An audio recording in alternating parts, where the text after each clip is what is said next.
The 20th of Safar is known as the day of Arbaeen, as it marks the 40th day after the martyrdom of Imam Hussain alayhi salam in Karbala.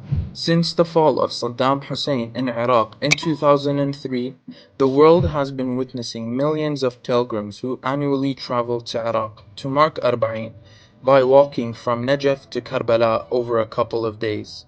Some may be wondering, what exactly is Arbaeen and what is its religious significance?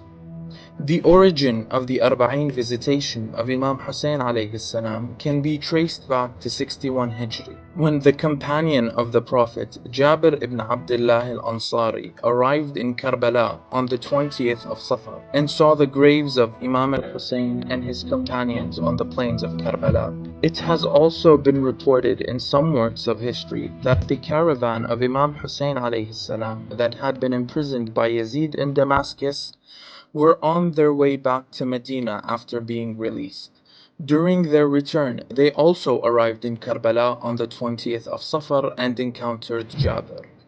After the caravan informed Jabir of the details of the tragedy that transpired in Karbala on the day of Ashura, they all began to recite eulogies and mourn the martyrs. One of the most famous traditions for Arbaeen is the report attributed to Imam al-Askari alayhi salam, in which he says, "The signs of a believer are 5, 51 units of prayers, Ziyarat al-Arbaeen, wearing the ring on the right hand, prostrating one's forehead on the ground, and reciting Bismillahir Rahmanir Rahim loudly in prayers." Further, in a narration from Imam Sadiq alayhi salam, he tells one of his companions to visit and send salutations to Imam Hussain alayhi salam on the 40th day of his martyrdom, indicating the highly recommended nature of visiting the Imam on this specific day.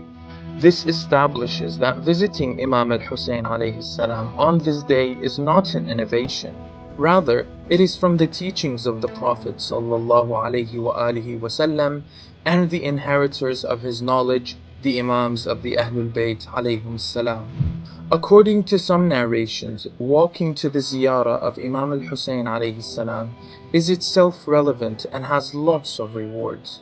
In one narration, Imam Sadiq alayhi salam says, "Whoever comes to the grave of Hussein while walking, Allah writes 1,000 good deeds for him in every step, erases 1,000 sins, and raises him 1,000 levels." During the brutal rule of Saddam Hussein, restrictions were placed on this walk. But since his fall, Iraq saw an organic revival of the walk that was being suppressed for many decades. In fact, today it attracts millions of people, not just from within Iraq, but all over the world. Today, the Arbaeen walk has turned into one of the symbols of Islamic identity and a cause for propagating the message of Islam, and therefore should be then as one of the symbols of Allah.